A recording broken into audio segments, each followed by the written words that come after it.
A paz do Senhor, queridos irmãos, aqui quem vos fala é o presbítero Felipe Ferreira, e é um prazer, uma satisfação imensa receber você aqui em mais uma aula da nossa Escola Bíblica Dominical. Hoje, a 13ª lição desse trimestre, o último encontro aqui dessa sequência de aulas, onde nós aprendemos um pouco sobre homens dos quais o mundo não era digno, o legado de Abraão, Isaque e Jacó. Que alegria poder estar com você, e eu quero muito que você aproveite cada instante que eu preparo, que o Senhor nos preparou para aprendermos juntos da sua preciosa palavra. Queridos, então, sem mais delongas, vamos direto para a lição. Nós vemos que, se você chegou até aqui e se pergunta sobre o que nós estudamos nesse trimestre, eu digo para você com propriedade que ao longo das 12 lições, contando com essa 13, mas claro, das que nós já vimos, a gente viu que Abraão, Isaque e Jacó não são apresentados como heróis sem falhas. Nós temos aqui 3 perfis sobre a mesma aliança, mas completamente diferentes uns dos outros. São como homens comuns que aprenderam a confiar em Deus em meio aos erros, medos, conflitos e provações. O foco da nossa revista, das lições, não está na perfeição dos patriarcas, mas na fidelidade de Deus à sua aliança. É interessante porque o título é justamente Homens dos quais o mundo não era digno. Parece até que nós estamos falando de verdadeiros homens deuses, né? Inacessíveis, inalcançáveis, perfeitos. Mas não é isso que nós vemos nas lições. Pelo contrário, nós vemos a Bíblia apresentá-los como pessoas, assim como eu, assim como você, com as nossas qualidades e nossos defeitos, mas prontos e possíveis de ser transformados por Deus. Então a gente viu que, como Deus forma um povo através de pessoas imperfeitas. Nós somos resultados da imperfeição desde o primeiro casal, mas também somos resultados de um Deus que nos ama e nos atrai de volta para o centro da sua perfeita vontade. Então, se eu tivesse que resumir cada patriarca com uma palavra, com toda certeza eu atribuiria a Abraão fé, até porque ele é o pai da fé. Sem ter Bíblia, sem ter a Escritura, Abraão creu, né? Não duvidou, não se deixou levar pelas indecisões, pelos conflitos, mas foi em direção à promessa, guiado pela voz de Deus. Se eu pudesse atribuir e resumir a vida de Isaac em uma palavra, com toda certeza seria perseverança. Desde a sua gestação até o último instante da sua vida, Isaac perseverou naquilo que o seu pai recebeu e naquilo que foi lhe passado como legado. Então, Isaac, com toda certeza, é a figura da perseverança. E Jacó, o terceiro e último personagem, mas não menos importante entre os 3, com toda certeza poderíamos resumir como transformação. É impressionante perceber como esse homem foi mudado. E nós, se formos comparar, né, o início da história de Jacó com o seu término, nós sequer poderíamos conhecê-lo. É justamente isso que Deus faz quando nós temos um encontro verdadeiro com Deus. Então, a gente viu, ao longo das 12 lições, várias aplicações práticas, reais, diretas ao nosso convívio. Eu não vou passar por todas elas, mas preparei aqui, você pode parar e ler, né, um resumo didático de cada uma das lições, para que a gente possa fixar bem esse conteúdo e levar para o nosso coração e para a nossa vida a partir daqui. Mas hoje, especialmente hoje, a lição de número 13, o legado de fé de Abraão, Isaque e Jacó, a culminância, a conclusão, é o resumo de tudo aquilo que nós vimos ao longo dessa jornada, e que com toda certeza ainda há algo a ser extraído, né? Como a última prensa da oliveira, nós vamos com toda certeza ser impactados por a revelação daquilo que Deus preparou para nós nesse dia.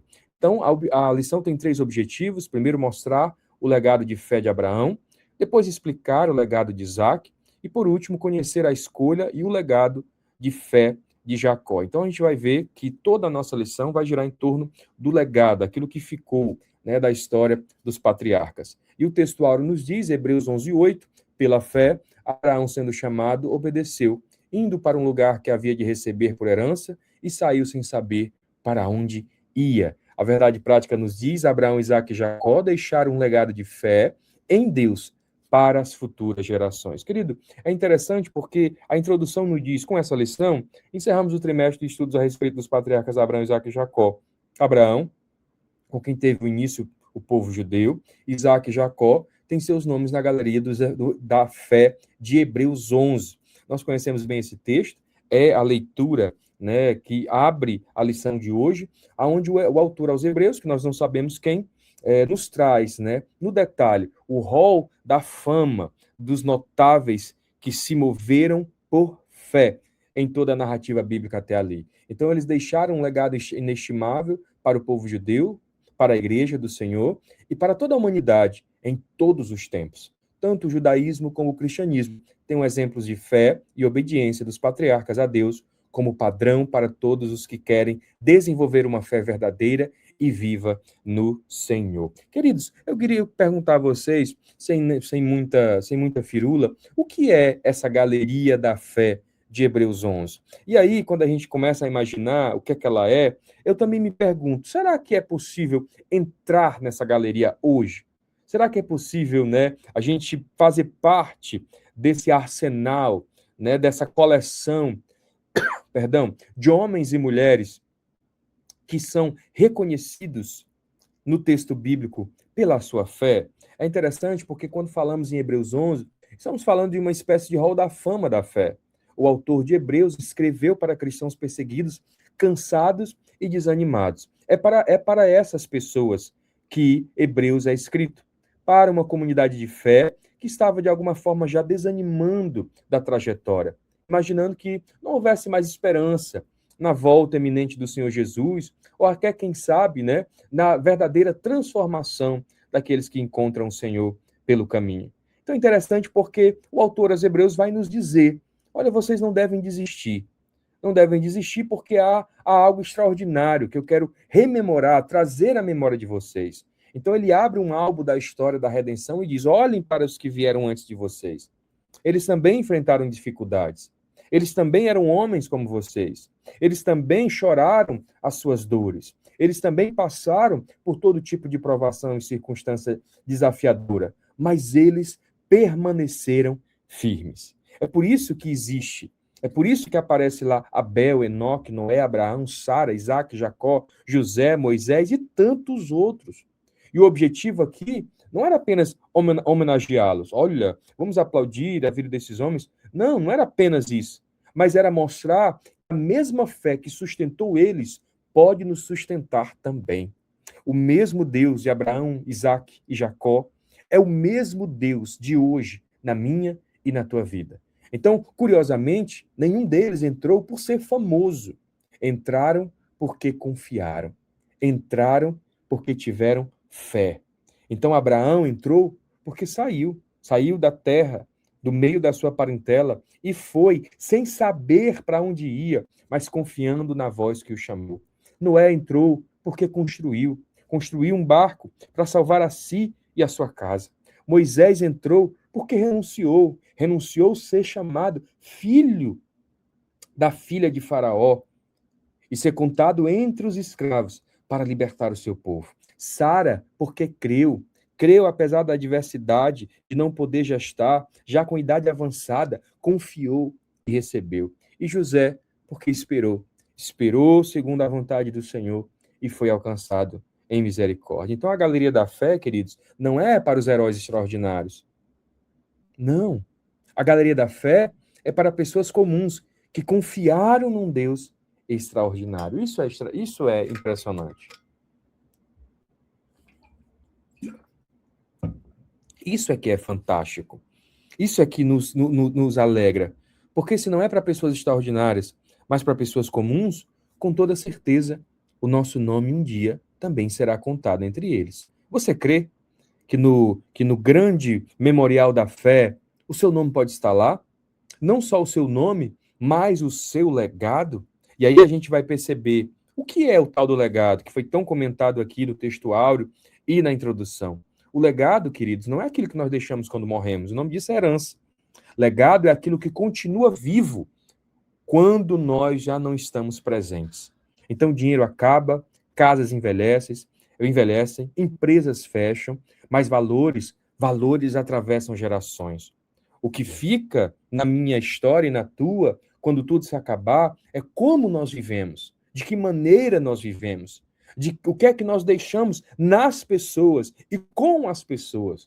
Então, Abraão, queridos, morreu há quase 4.000 anos atrás, e ainda hoje estamos aqui estudando a sua vida, estudando as suas histórias. Isso é legado.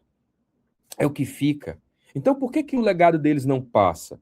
Por que que a gente esquece de tantas pessoas, né, de tanta gente? A gente esquece. Queridos, a gente esquece. Mas a Bíblia não passa, porque não está baseada nas realizações humanas. Nós não estamos falando aqui da simples história de Abraão, não. Estamos vendo aqui uma história que é baseada numa aliança divina. O nome de Abraão continua relevante porque está conectado ao plano eterno de Deus. Jesus diz: os céus e a terra passarão, mas as minhas palavras não hão de passar. Essa é a obra de Deus. Essa é o objetivo do Pai, nos fazer conhecer as suas misericórdias e ter a nossa vida transformada. Isso é o que nós chamamos de reconciliação. A lição traz para nós reconciliação como a palavra-chave dessa lição. E a palavra vem do latim reconciliare, que significa tornar amigos novamente ou restaurar uma relação corrompida. É interessante porque é a partir desta aliança que nos é apresentado uma oportunidade de retornarmos ao jardim, retornarmos ao lugar original diante de Deus. Então, toda a história dos patriarcas é uma história de reconciliação. Deus reconciliando a humanidade consigo, através dessa aliança. Abraão reconciliando-se com a vontade de Deus. Isaac reconciliando-se com os conflitos da sua própria alma. E Jacó reconciliando-se com Deus, consigo mesmo e com seu irmão Esaú. Então, no fundo, querido, toda a Bíblia aponta para a maior das reconciliações, a cruz de Cristo. Essa é a aliança que nos é ofertada, que aparece como um sinal na vida de Abraão, Isaac e Jacó, mas é concebida por completo no sacrifício vicário de Cristo. Então, a gente vai entender, já compreendendo essa bagagem, o legado de Abraão, o alcance do legado da fé do patriarca. Então, a herança de fé de Abraão não se limitou a Israel e à Igreja de Cristo. Ela alcança todas as nações e famílias da terra. Deus lhe disse: eu abençoarei os que te abençoarem e te amaldiçoarei os que te amaldiçoarem. E em ti serão benditas todas as famílias da terra. É interessantíssimo ver que quando Deus diz: em ti serão benditas todas as famílias da terra, ele está anunciando Jesus. Quase 2000 anos antes de Cristo nascer, da Virgem Maria, essa promessa ela é despejada, anunciada. Talvez Abraão não entendesse, querido. Talvez Abraão sequer compreendeu, a princípio, né, o que aquelas palavras significavam. Em mim serão benditas todas as famílias, se eu não tenho nem a minha própria. Se eu ainda não consegui nem gestar. Pois é, mas essa promessa veio e atravessou. Atravessou impérios, atravessou guerras, atravessou reis, atravessou exílios, atravessou séculos e séculos de história. E ela continua viva. A minha casa, a tua casa, a nossa família está de pé por causa da promessa que foi conferida a Abraão. Então, o que significa ser filho de Abraão hoje? Você sabia que você e eu somos filhos de Abraão? Pois é, Paulo vai responder isso em Gálatas 3:7. Os da fé são os filhos de Abraão. Todos aqueles que creem, todos aqueles que confiam, todos aqueles que aguardam, todos aqueles que mantêm os seus olhos na confiança da palavra de Deus. Então, não é uma questão de sangue. Nós não somos filhos porque somos consanguíneos do patriarca Abraão. Não, é uma questão de confiança. Abraão acreditou em Deus antes da lei existir, antes do judaísmo existir, antes da circuncisão existir, antes de qualquer coisa possa existir, esse homem estava lá crendo. Portanto, quem confia em Deus como ele confiou, participa da mesma família espiritual. Ô, meu irmão, que nós possamos ter como pai Abraão, não como uma ideia judaizante, mas como uma ideia de pertencer à mesma aliança, de crer, de esperar. Então, ser filho de Abraão é confiar sem ver, é obedecer sem entender tudo, é caminhar sem conhecer todo o mapa. Isso é interessante, porque não se trata de uma descendência física, mas de uma identidade espiritual fundamentada na fé. Quando o Senhor vai repreender os religiosos que se julgavam filhos de Abraão, o próprio Cristo vai dizer: o vosso pai é o diabo. Porque se vocês fossem filhos de Abraão, vocês creriam em mim. Não é interessante isso, querido?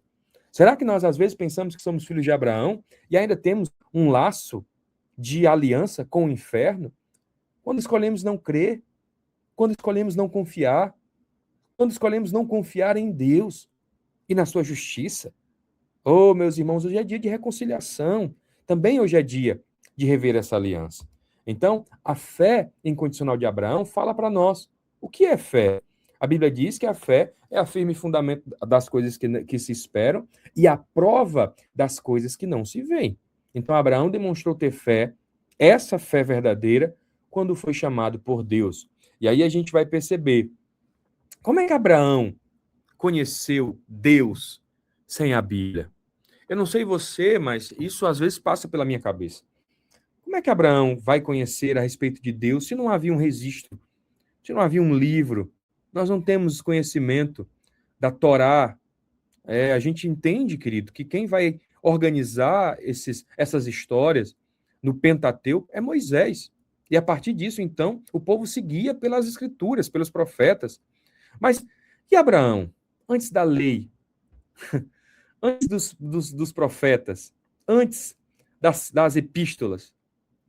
Como é que ele chegou nesse nível de conhecimento de Deus? Bom, Abraão conheceu a Deus por meio da tradição recebida dos seus antepassados, pela revelação de Deus na criação, e principalmente porque o próprio Deus se revelou a ele e o chamou para uma caminhada de fé. Então nós vamos perceber que de Adão a Abraão são gerações distantes no nosso tempo, mas próximas naquele Cronos, né? Então a gente entende que há uma tradição oral que foi passada de pai para filho até chegar em Abraão, ainda que vai chegando, né, irmãos, de forma bem distante do que podemos entender como a literalidade da revelação. Mas a palavra também vai nos dizer que, por mais que não chegasse a Abraão por meio da oralidade, a criação também aponta para um Criador. Não é interessante? Abraão vai olhar. O texto bíblico vai, inclusive, usar da revelação natural, da criação, como uma ponte para a promessa. É Deus quem vai dizer a Abraão: olha para o céu, conta as estrelas, se é que pode contá-las. Então, Abraão tinha provavelmente essa relação com o infinito, entendendo que toda aquela revelação apontava para um Criador. E por último, mas não menos importante, talvez, a principal a principal resposta, como é que Abraão creu sem Bíblia, é porque o próprio Deus falou com ele. O próprio Deus falou com ele. Se não bastasse a oralidade, a revelação da criação, o próprio Deus se revelou, falou a ele. Então, Abraão não tinha uma Bíblia completa como nós temos hoje, mas respondeu ao pouco que recebeu de Deus. É incrível isso. Nós temos a revelação completa das Escrituras e somos chamados a responder com a mesma fé. Não, é porque a voz de Deus falou com Abraão e com nós não, e conosco não. E a sua palavra? Então, é interessante entender, porque de alguma forma nós somos bem-aventurados. E até eu me pergunto se nós não temos até uma fé maior, porque não ouvimos audivelmente a voz de Deus, mas cremos por aquilo que está registrado na Santa Escritura. Então eu pergunto, será que nós não temos uma fé maior? De certa forma, sim, porque o próprio Cristo vai dizer a Tomé: bem-aventurados que não viram e creram. Eu não vi, mas eu creio. Abraão viu poucas promessas cumpridas. Nós vimos a cruz, a ressurreição, a igreja espalhada pelo mundo. Abraão olhou para frente, nós olhamos para trás e vemos que Deus cumpriu. Às vezes, muitas pessoas podem questionar: como é que você pode crer na revelação da Escritura? Como é que você pode ter certeza que essas coisas hão de se cumprir?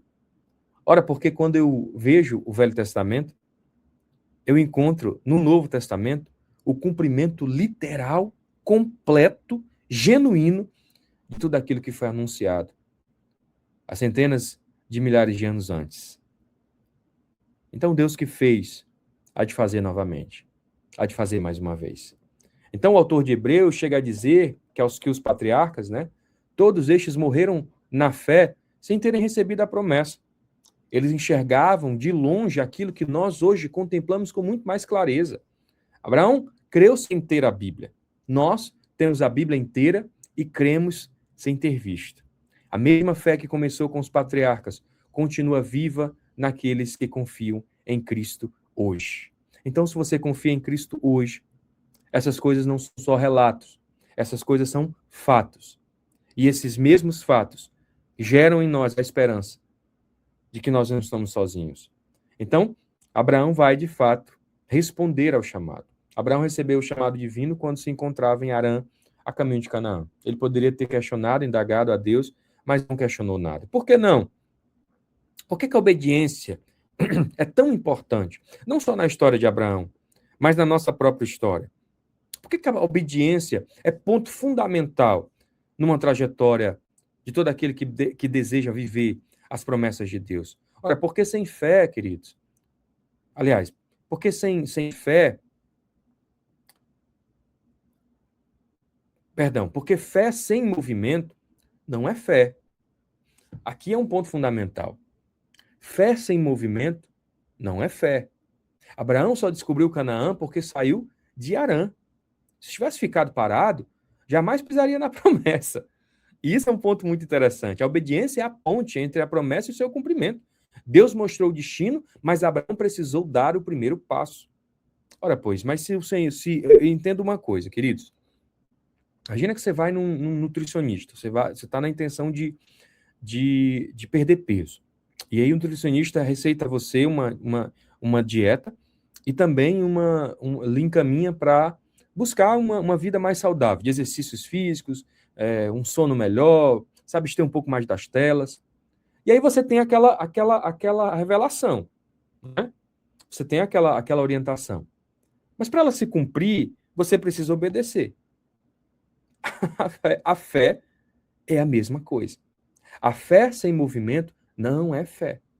Se eu falo de fé, se eu leio sobre fé, se eu tenho conhecimento sobre fé, mas não exerço, não sou obediente, eu não vivo, queridos, as promessas. Então, de alguma forma, nós estamos um pouco céticos hoje. Porque vivemos na era da informação. Queridos, é incrível. Eu vou ver as pregações e as pessoas querem pregar a Bíblia e, junto da Bíblia, comprovações científicas. Como se nós precisássemos do que a ciência nos diz para crer. Então, queremos provas, garantias, controle. Mas Deus não trabalha assim. Deus continua trabalhando por confiança. Ele não mostrou nada a Abraão. Ele só disse, sai. Sai. A fé começa onde termina o controle. O grande problema do homem moderno talvez não seja a falta de informação. Nós estamos estupefados de informação. O que está nos faltando é fé. Então, esse excesso de controle, de necessidade de controlar, é o que está nos adoecendo, meus irmãos. Adoecendo nossas almas, adoecendo nossos filhos, adoecendo nossas famílias. Então, nós temos que entender isso. O homem moderno não sofre por falta de resposta, mas sofre por não suportar viver sem controlar todas elas. Não é só a resposta que eu quero. Eu quero a resposta que eu esperei, que faça sentido. Então, quanto maior a necessidade de controle, menor o espaço para a confiança. É por isso, querido, nós não temos visto tantos milagres. Bom, Felipe, você disse que os milagres acabaram? Nenhum deles se acabou. Nosso Deus continua o mesmo, ele não muda. Mas nós mudamos. E os únicos lugares que Jesus não pôde fazer milagre foi nos lugares onde ele não encontrou fé. Vamos refletir a respeito disso nesse dia. Então, já partindo para o meio da lição, o legado de Isaac, o significado do nome, o nome Isaac significa riso, ou ele ri. O nascimento de Isaac trouxe um riso de alegria a seus pais e a todos que viram falar de seu nascimento, dando cumprimento à promessa divina. É interessante, querido, porque o nome Isaac, já entrando aqui, como a lição mesmo diz, significa literalmente ele ri ou riso. E riso é uma coisa que está muito presente na história de Isaac. Porque Sara, primeiro ri de incredulidade. O texto é claro, Gênesis 18 vai dizer, ela ri, né, da promessa da gestação e diz, depois de velha, terei ainda prazer, né, conhecerei meu esposo, terei a alegria de gestar um filho. Então, esse riso é um riso da impossibilidade. É o famoso rir para não chorar. Né? Talvez você esteja nessa condição, né? Mas quando Isaac nasce, ela declara algo diferente. Ela diz: Deus me deu motivo de riso. E todo aquele que ouvir isso vai rir comigo. Porque é uma história impressionante. Então agora é aquele rir de alegria, aquele rir de milagre, aquele rir de alívio, aquele riso de alívio. Então é interessante porque Sara vai rir. Ela ri no começo, ela ri no final, mas entre um riso e outro há muitas lágrimas. Há um processo de espera castigante, há frustrações, há silêncio. E é exatamente assim a jornada de muitos servos de Deus. Eu não sei você, mas há momentos em que eu estou rindo assim, rindo à toa. Mas há momentos que eu também estou chorando. Mas entre um riso e outro, no espaço entre um riso e outro, existe Deus. Então hoje nós ainda choramos, mas a história termina com outro riso. E é maravilhoso imaginar o texto que diz: Deus limpará dos nossos olhos toda lágrima. A fé começa com lágrimas. Ela se fortalece nas lágrimas, mas ela termina com alegria. O Apocalipse não promete apenas o fim da dor. Não é porque não haverá mais morte, mais choro. Sim, tudo isso é verdade, glória a Deus por isso. Mas o Apocalipse nos consola porque nos promete a presença de Deus como resposta divina para toda dor. Nós estaremos de volta ao lugar onde nós nunca deveríamos ter saído, diante dele. Diante dele, nós somos completos. E eu me emociono, queridos. Me emociono porque eu sei o que me espera. O que eu só peço a Deus a oportunidade de chegar até lá. Então, nós vamos ver que Isaac é o herdeiro da bênção e da comunhão com Deus. Isaac cresceu debaixo da promessa e aprendeu com o exemplo de seu pai a depender de Deus em todas as coisas. E aí, quando a gente vai ver que Isaac e Abraão, eles são muito parecidos, mas completamente diferentes. É interessante isso. Então, no que eles são iguais? Né? No que eles são parecidos? No que eles são correlacionados? Bom, ambos edificam altares. Isso é uma coisa que tanto Abraão como Isaac vão fazer, são altares de adoração a Deus. Então, a adoração é uma coisa que foi passada mesmo de pai para filho. Segundo, eles invocam o nome do Senhor. Não há um relato sequer de Abraão e Isaac, em específico Isaac, crendo em um Deus diferente, senão Deus do seu pai. E, por último, mas não menos importante, no que eles são muito iguais, ambos vivem pela promessa. Ambos vivem pela promessa. Eles vivem pela promessa. Só que eles são diferentes, irmãos. Muito diferentes. Porque, por mais que eles tenham a estrutura, né, a coluna dorsal da confiança e da fé iguais, eles diferem no comportamento. Porque Abraão é pioneiro, Isaac é continuador. Abraão abre caminhos, Isaac preserva os caminhos abertos. Abraão, ele é aventureiro, Isaac é estável. Abraão é conquistador, Isaac é mantenedor das conquistas. Então, é interessante o quanto que esses perfis são diferentes.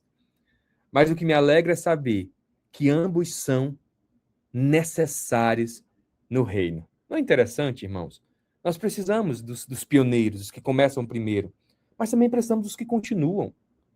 Nós somos abençoados por aqueles que abrem caminhos, mas também somos abençoados por aqueles que mantêm os caminhos abertos.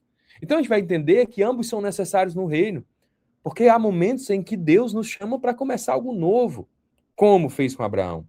Mas também há momentos que ele nos chama para permanecer fiéis, como foi Isaac.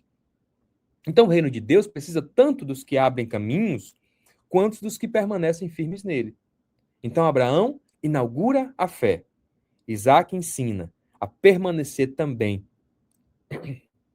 Aliás, Isaac ensina que permanecer também é uma forma de obedecer. Aqui eu acho uma coisa interessante, porque João 15,5 é claro a respeito disso.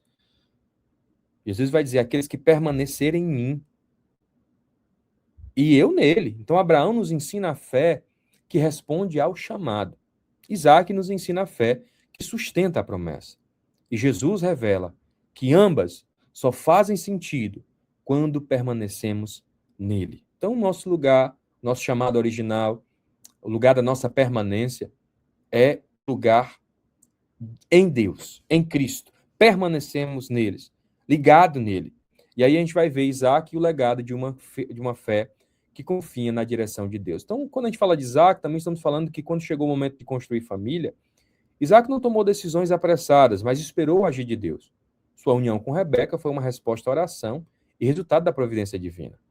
A gente vai ver que, não só no casamento, mas em vários momentos, Isaac não vive sobre a pressão da pressa, mas sobre a expectativa da promessa. E é interessante porque ele é fruto de uma história de espera. Que Abraão esperou 25 anos, irmãos, desde a promessa até o nascimento do seu filho. Então, Sara vai rir da impossibilidade antes de ver o milagre, mas agora Isaac cresce dentro de uma memória viva de espera e cumprimento. E isso forma algo muito importante nele. Isaac aprende que o tempo de Deus não atrasa, ele forma. Olha só isso, querido. Isso aqui é um ponto muito importante para a gente aprender na aula de hoje. Por que algumas coisas demoram mais que outras? Né? Por que parece que o meu tempo é diferente do tempo do meu irmão? Isaac talvez tenha assim traga para nós uma preciosa lição nesse sentido. Porque o tempo, irmãos, de Deus na nossa vida não atrasa nada. Não atrasa nada. Isso é uma coisa urgente para a gente entender.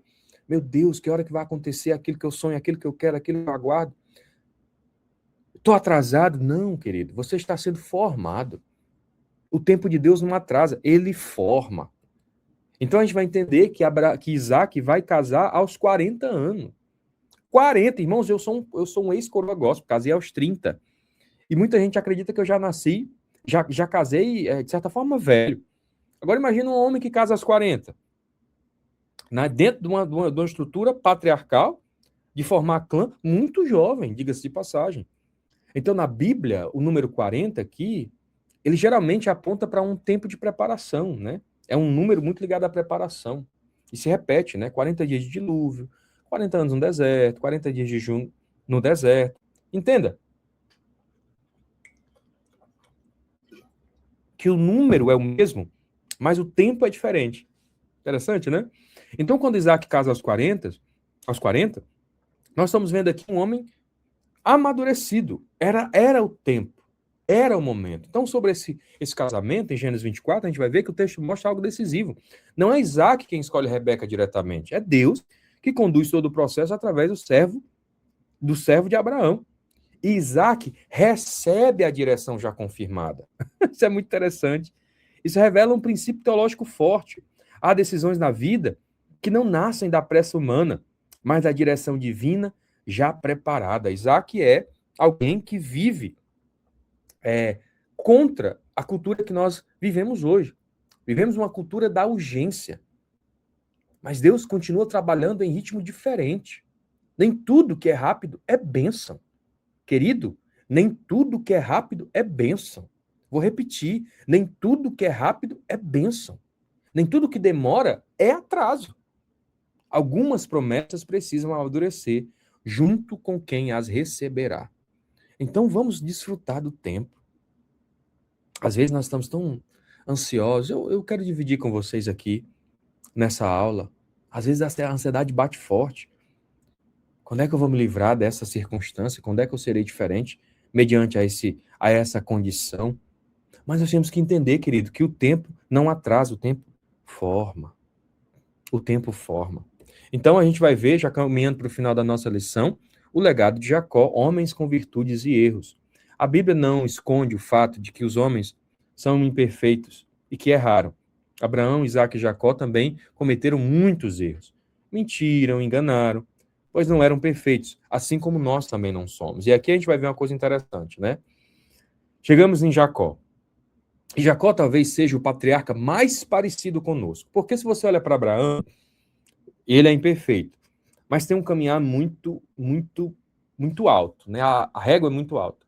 Se você olha para Isaac, então, aí a coisa parece que se complica, porque ele é imperfeito também. Mas a régua é alta. Mas quando a gente olha para Jacó, a gente se identifica muito. Por quê? Porque Abraão parece gigante, Isaac parece equilibrado, mas Jacó parece gente. É interessante isso. Jacó é muito humano. Jacó é muito, muito comum. Jacó sou eu, Jacó é você. Por quê? Porque a gente mente, a gente manipula, a gente foge, a gente tem medo, a gente erra. É interessante isso. Mas mesmo assim, nós continuamos sendo amados por Deus. Jacó também viveu isso. Então, por que que a Bíblia expõe seus erros, né? É interessante, por que que a Bíblia não esconde, não suaviza o erro de ninguém? Porque a Bíblia não é propaganda religiosa. A Bíblia não é um livro que foi escrito para convencer ninguém a nada. Entenda isso, querido. Quem convence é o Espírito. A Bíblia, ela não maquia os personagens. Ela mostra Davi adulterando, ela mostra Moisés assassinando, ela mostra Pedro negando, ela mostra Jacó enganando. E isso nos mostra que a glória pertence a Deus e não aos homens. Não há perfeição em nós, queridos. Não há perfeição na minha vida e na tua. A história bíblica não é um monumento ao mérito humano, mas um testemunho da misericórdia divina. Graças a Deus, que o Senhor nos ama apesar de nós. Então, há uma necessidade de entender que Jacó, ele é um ser humano como eu e como você. Mas a vida dele é transformada a partir do instante em que ele encontra o arrependimento. Então, Jacó teve um encontro com Deus em Betel, quando fugia da casa de seus pais, e em Peniel, quando regressava. Embora imperfeito, sua história nos mostra que a conversão sincera faz com que Deus derrame as suas bênçãos e cumpra as suas promessas. Então, Abraão tem dois grandes encontros. Como se não bastasse o primeiro, que nós aprendemos, e tem uma aula inteira aqui no nosso canal sobre a visão de Jacó, inclusive a última aula antes dessa. Tem também o último encontro, que é o retorno. Ele tem um encontro na saída, ele vê os céus abertos e uma escada que toca aos céus, e ele tem um encontro na volta, aonde ele, então, no Vale de Jaboque, tem um encontro com Deus, e ali ele peleja contra o anjo do Senhor e vence, e vence. Então a gente vai perceber que nós não somos perfeitos, mas podemos ser transformados pelo Senhor. A vida espiritual não é sobre pessoas sem falhas, mas sobre pessoas que vivem encontros reais com Deus. Então nós estamos falando, obviamente, de Betel e Peniel. Então, no primeiro encontro, em Betel, Deus me encontra. É interessante, né? Ele estava dormindo e ele tem um encontro. Eita, o Senhor estava aqui e eu não sabia. E esse é a característica desse primeiro encontro. Jacó está fugindo, está frágil, está confuso, mas ainda assim Deus se revela a ele. Isso mostra que a graça vem antes da mudança. Deus se aproxima de quem ainda está no processo. Então, isso traz para nós uma ideia muito, muito, muito bonita do que Deus faz por nós, né? Deus não espera a perfeição para que se aproxime. Deus espera um coração aberto ou alguém que está vivendo o processo. E aí ele se revela. Então, eu já falei isso várias vezes aqui e torno a repetir. Quem dá o primeiro passo é Deus. Sempre foi assim, continuará sendo. E aí a gente vai ver que o segundo encontro em Peniel, eu encontro Deus. Jacó encontra Deus. Perceba, no primeiro, Deus encontra ele. No segundo, ele encontra Deus. Agora, Jacó não está apenas recebendo promessas, ele está sendo transformado e confrontado pela presença, né? Ele luta com Deus e sai marcado, diferente e com uma nova identidade. Querido, é tão profundo isso que eu sempre gosto de citar, que até o andar de Jacó muda a partir desse encontro. Ele é tocado na coxa e sai mancando, né? É interessante porque o andar denuncia por onde nós fomos. O andar denuncia, né? A gente olha para alguém e vê o andar dela. Eu não estou falando aqui da literalidade de como a pessoa marcha, mas do por onde ela anda. Então, Betel nos lembra que Deus nos alcança na nossa fragilidade. Peniel nos ensina que Deus nos transforma na nossa caminhada. Então, o que é que eu digo para mim e para ti nesse dia? Sejamos transformados. Que nós possamos ou ser encontrados ou encontrar ao Senhor. Mas em ambos os encontros, que nós saiamos diferentes desses lugares. Porque esse é o verdadeiro encontro. O encontro que muda. Então não precisamos ser perfeitos para começar com Deus.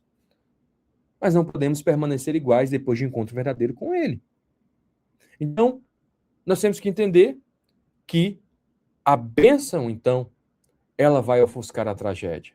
E aí eu caminho para o final dessa aula. Deus prometeu abençoar Abraão e sua descendência, e ele o fez. Jacó foi transformado e restaurado pelo Senhor, e toda restauração tem propósito específico. Revelar a presença de Deus, sua bondade e misericórdia, e por aí vai. Então, a bênção é revelada. A história dos patriarcas, muitas das vezes, quando a gente olha para ela, parece uma coxa de retalhos, de erros, escolhas humanas, falhas, decisões precipitadas. Parece assim os trapalhões, né? Com toda a ressalva e respeito, né?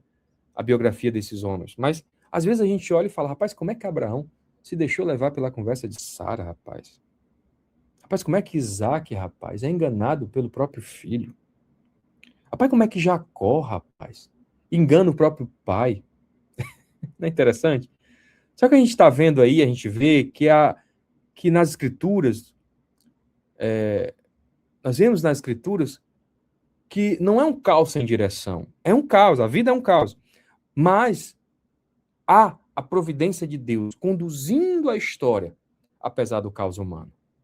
Conduzindo a história, apesar do caos humano. Então, no meio de toda essa bagunça, Deus vê o propósito e Deus faz a sua vontade. Então, Deus não aprova todos os atos dos personagens, mas ele é soberano para redirecionar até aquilo que foi quebrado. Então, muitas das vezes, essas histórias que nós lemos aqui, elas parecem que vão culminar num momento de profunda fragilidade ou até mesmo de inconsistência.